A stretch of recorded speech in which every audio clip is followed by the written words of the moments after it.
ಈಗ ಈಕೆ ತನ್ನ ಗುರು ಮಮತಾ ಬ್ಯಾನರ್ಜಿ ಅವರಿಗೆ ಉಲ್ಟಾ ಹೊಡೆದ್ಬಿಟ್ಟಿದ್ದಾರೆ. ಆಕೆ ಯಾವ್ಯಾವ ರೀತಿ ಬಾಲಿವುಡ್ ಹಾಡುಗಳನ್ನು ಹಾಡಿ ಮತದಾರರನ್ನ ಸೆಳೆಯುವ ಪ್ರಯತ್ನ ಮಾಡ್ತಿದ್ಲು. ವಾದಾ ಕರೋ ನಹಿ ಛೋಡೋಗೆ ತುಮ್ ಮೇರಾ ಸಾಥ್ ಜಹಾ ತುಮ್ ಹೋ ವಹಾ ಮೈ ಭೀ ಹೂ. ಈಗ ಅವರು ಮಮತಾ ಬ್ಯಾನರ್ಜಿ ಅವರಿಗೆ ಉಲ್ಟಾ ಹೊಡೆದಿದ್ದಾರೆ. ಅವರು ಚಡ್ಡಿಯಾಗಿ ಬದಲಾಗ್ಬಿಟ್ರು. ಆದ್ರೆ ನಾನು ಹಾಗಾಗಲ್ಲ. Ghosh is always Ghosh. ए नाम के बाद so चड्डा can become चड्डी, shiny cannot. Ghosh is ghosh.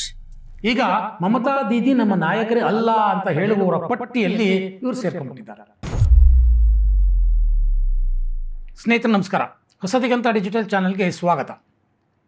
ಸಾಯೋನಿ Ghosh Trinamool Congress ಪಕ್ಷದ ಸಂಸತ್ ಸದಸ್ಯೆ, ಮಮತಾ ಬ್ಯಾನರ್ಜಿಯವರ ಕಟ್ಟಾ ಅನುಯಾಯಿ. ಅದಕ್ಕೂ ಮುಂಚೆ ಬಂಗಾಳ ಚಿತ್ರರಂಗದ ಖ್ಯಾತ ಚಿತ್ರನಟಿ.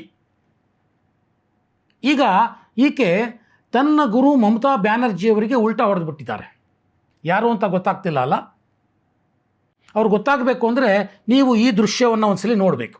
ಪಾಲತೂಲದೆ ಮಾঝি হেলা করিস না, ছেড়ে দে নৌকায় আমি যাব মদিনা, ছেড়ে দে নৌকায় আমি যাব মদিনা, দুনিয়ায় নবী এলো মা আমিনার ঘরে, কাঁদিলে হাজার মানি খাসিলে মুক্তা ঝরে, ও দয়াল মুর্শিদ যার সখা তার কিশোর ভাবনা, মুর্শিদ যার সখা তার কিশোর ভাবনা, আমার হৃদয় মাঝে কাবা নয়নে মদিনা, আমার হৃদয় মাঝে কাবা নয়নে মদিনা. ನೋಡಿದ್ರಲ್ಲ, ಈಗ ಬಹುಶಃ ನಿಮ್ಗೆ ಯಾರು ಅಂತ ಗೊತ್ತಾಗಿರಬೇಕು. ಚುನಾವಣಾ ಪ್ರಚಾರದ ಸಮಯದಲ್ಲಿ ಕಾಬಾ, ಮೆಕ್ಕಾ, ಮದೀನಾಗಳನ್ನು ಜ್ಞಾಪಿಸಿಕೊಂಡು ಮುಸ್ಲಿಮರ ಮತವನ್ನು ಯಾಚಿಸಿದಾಕೆ ಈಕೆನೆ ಸಾಯೋನಿ ಘೋಷ್. ಈಕೆ ತೃಣಮೂಲ್ ಕಾಂಗ್ರೆಸ್ ಪಕ್ಷದ ಸಂಸದೆಯಾಗಿ ಚುನಾವಣಾ ಪ್ರಚಾರದ ಸಂದರ್ಭದಲ್ಲಿ ಸುದೀರ್ಘವಾದ ಭಾಷಣಗಳನ್ನು ಮಾಡ್ತಾಯಿದ್ರು.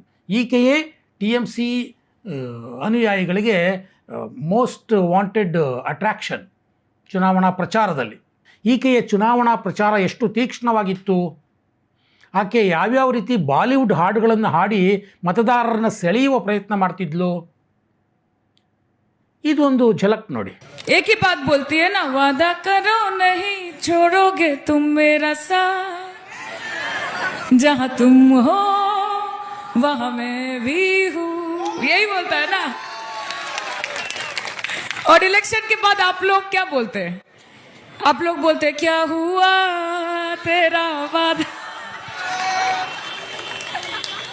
वो कसम वो इरादा, सब सारे हो गए, खत्म, ओके, टाटा बाय बाय, खलास.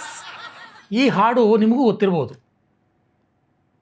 ವಾದಾ ಕರೋ ನಹಿ ಚೋಡಂಗೆ ಮೇರಾ ಸಾಥ್. ನನ್ನ ಜೊತೆಯನ್ನು ನೀನು ಬಿಡೋದಿಲ್ಲ, ನನ್ನ ಸ್ನೇಹವನ್ನು ಬಿಡೋದಿಲ್ಲ, ನನ್ನ ಸಂಘವನ್ನು ಬಿಡೋದಿಲ್ಲ ಅಂತ ಆಣೆ ಮಾಡು. ಎರಡನೇ ಲೈನು, ಕ್ಯಾ ಹುವಾ ತೇರಾ ವಾದ.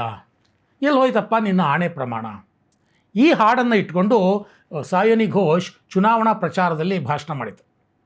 BJP ಚುನಾವಣೆಗೆ ಮುಂಚೆ ಇಲ್ಲ ಸಲ್ಲದ ಭರವಸೆಗಳನ್ನು ಕೊಡುತ್ತೆ, ಇಲ್ಲ ಸಲ್ಲದ ಆಶ್ವಾಸನೆಗಳನ್ನು ಕೊಡುತ್ತೆ, ಇಲ್ಲ ಸಲ್ಲದ ಆಣೆ ಪ್ರಮಾಣಗಳನ್ನು ಮಾಡುತ್ತೆ.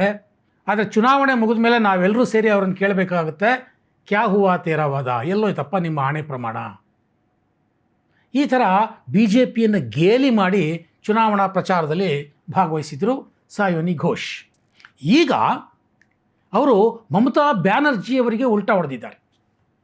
ಅಂದರೆ 20 ಸಂಸದರು ಏನು ಪಾರ್ಲಿಮೆಂಟಲ್ಲಿ ನಮಗೆ ಪ್ರತ್ಯೇಕ ಸ್ಥಾನ ಬೇಕು ಅಂತ ಸಹಿ ಮಾಡಿದ್ದಾರೆ, ಆ ಪಟ್ಟಿಯಲ್ಲಿ ಸಯೋನಾ ಘೋಷ್ ಅವರ ಹೆಸರು ಇದೆ ಅನ್ನುವಂಥ ವರದಿಗಳು ಸ್ಪಷ್ಟವಾಗಿ ಈಗ ಬರ್ತಾಯಿದೆ. ಇದೇ ಸಯೋನಾ ಘೋಷ್ ಕೆಲವೇ ತಿಂಗಳ ಹಿಂದೆ ಒಂದು ಇಂಟರ್ವ್ಯೂನಲ್ಲಿ ಹೇಳಿದರು, ರಾಘವ್ ಚಡ್ಡಾ ಆಮ್ ಆದ್ಮಿ ಪಾರ್ಟಿ ಬಿಟ್ಟು BJPಗೆ ಬಂದ್ರಲ್ಲ, ಆ ವಿಚಾರವಾಗಿ ಅವರು ಚಡ್ಡಿಯಾಗಿ ಬದಲಾಗ್ಬಿಟ್ರು. ಆದರೆ ನಾನು ಹಾಗಾಗಲ್ಲ. Ghosh is always Ghosh. ಈ ಮಾತನ್ನು ಸಾಯೋನಿ ಘೋಷ್ ಹೇಳಿದರು. ಅದನ್ನು ಒಂದ್ಸಲಿ ನೋಡಿ. Spark, you have that energy quite similar to what you had seen couple of years back in Raghav Chaddha. He was young, he could speak like this. ऐसे ऐसे शायरी बोलता था, ऐसे ऐसे शायरी बोलता. But I don't have a चड्डा ना, ए नाम के बाद. So चड्डा can become चड्डी, shiny cannot. Ghosh is ghosh. ನೋಡಿದ್ರಲ್ಲ, ಚುನಾವಣಾ ನಂತರದಲ್ಲಿ ಯಾವ ಯಾವ ರೀತಿ ವಿದ್ಯಮಾನಗಳು ಬದಲಾಗ್ಬಿಟ್ವು ಅಂತ. ಇಷ್ಟೆಲ್ಲ ಮಮತಾ ಬ್ಯಾನರ್ಜಿಯವರ ಪರವಾಗಿ ಮಾತಾಡಿದವರು ಈಗ ಮಮತಾ ದೀದಿ ನಮ್ಮ ನಾಯಕರೇ ಅಲ್ಲ ಅಂತ ಹೇಳುವವರ ಪಟ್ಟಿಯಲ್ಲಿ ಇವರು ಸೇರ್ಕೊಂಡ್ಬಿಟ್ಟಿದ್ದಾರೆ. ಅಷ್ಟೇ ಅಲ್ಲ, ಅಭಿಷೇಕ್ ಬ್ಯಾನರ್ಜಿಗೆ ಕೋಳಿ ಮೊಟ್ಟೆ ಹೊಡೆತ ಬಿತ್ತಲ್ಲ ಸೋನಾರ್ಪುರ ಕ್ಷೇತ್ರ, ಆ ಕ್ಷೇತ್ರ ಕೂಡ ಇವರ ಜಾದವ್ಪುರ ಲೋಕಸಭಾ ಕ್ಷೇತ್ರದ ವ್ಯಾಪ್ತಿಗೆ ಬರುತ್ತೆ.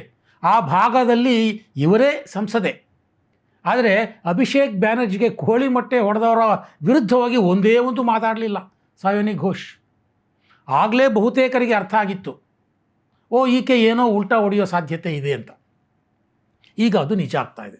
ಕಾಕೋಳಿ ಘೋಷ್ ಅವರ ನೇತೃತ್ವದಲ್ಲಿ 20 ಜನರ ಸಂಸದರು ಲೋಕಸಭೆಯಲ್ಲಿ ರೆಬಲ್ ಆದರು ಅಭಿಷೇಕ್ ಬ್ಯಾನರ್ಜಿಗೆ. ಆ ಗುಂಪಿನಲ್ಲಿ ಈಕೆಯೂ ಇದ್ದಾಳೆ ಅನ್ನುವಂಥ ವರದಿಗಳು ಬರ್ತಾಯಿದೆ. ಇನ್ನೊಬ್ಬ ನಟಿ ಇದ್ದಾರೆ TMCಯಲ್ಲಿ, ಜೂನ್ ಮಲಿಯಾ ಅಂತ. ಈಕೆ ಎಷ್ಟರ ಮಟ್ಟಿಗೆ ಚುನಾವಣಾ ಪ್ರಚಾರದಲ್ಲಿ ತನ್ನನ್ನು ತಾನು ತೊಡಗಿಸ್ಕೊಂಡಿದ್ಲು ಅಂತಂದರೆ, ಪ್ರಚಾರದ ಸಂದರ್ಭದಲ್ಲಿ TMC ಕಾರ್ಯಕರ್ತರಿಗೆ ಹೇಳಿದ್ಲು, ಏನು, ಮೇ 5ನೇ ತಾರೀಕಿನ ನಂತರ ಯಾವ BJP ನಾಯಕರನ್ನು ಬಿಡಬೇಡಿ, ಅವ್ರನ್ನ ಒಂದು ಕೈ ನೋಡ್ಕೊಳ್ಳಿ ಅಂತ.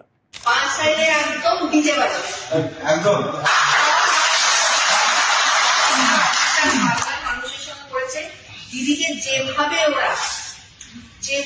অপমান করেছে দিনের পর দিন, যেভাবে সবাই দেখেছে, যারা আমাদের ইয়াং জেনারেশন ছেলেমেয়েরা আছে, দেখেছো লাস্ট পোস্টারটা কে বানিয়েছিল আর দিদি, দেখেছো সবাই? তার জবাব কিন্তু আমরা নেব 5 তারিখ থেকে। আমরা সেই জবাব মেরে ওদের। ಹೀಗೆ TMC ಗೂಂಡಾಗಳಿಗೆ ಪ್ರಚೋದನೆ ಕೊಟ್ಟವಳು ಈಗ ಈಕೆಯೂ ಕೂಡ ಮಮತಾ ದೀದಿಯಿಂದ ದೂರ ಹೋಗೋದಕ್ಕೆ ನಿರ್ಧಾರ ಮಾಡಿಬಿಟ್ಟಿದ್ದಾರೆ. ಅಂದರೆ ಬಂಗಾಳ ಚಿತ್ರರಂಗ ಒಂದು ಕಾಲದಲ್ಲಿ ಮಮತಾ ಬ್ಯಾನರ್ಜಿಯವರನ್ನು ತಲೆ ಮೇಲೆ ಹೊತ್ತು ಕುಣಿಸಿತ್ತು. ಯಾವಾಗ ಮಮತಾ ಬ್ಯಾನರ್ಜಿಯವರ ಅಧಿಕಾರ ಹೋಯಿತೋ, ಮಮತಾ ಬ್ಯಾನರ್ಜಿಯವರಿಂದಲೇ ಅಧಿಕಾರ ಪಡೆದವರೂ ಸೇರಿದ ಹಾಗೆ ಇಡೀ ಬಂಗಾಳ ಚಿತ್ರರಂಗ ಮಮತಾ ಬ್ಯಾನರ್ಜಿಯವರಿಂದ ದೂರ ಹೋಗ್ಬಿಟ್ಟಿದೆ. ಇದಕ್ಕೆ ಹೇಳೋದು ಕಾಲಾಯ ತಸ್ಮೈ ನಮಃ ಅಂತ.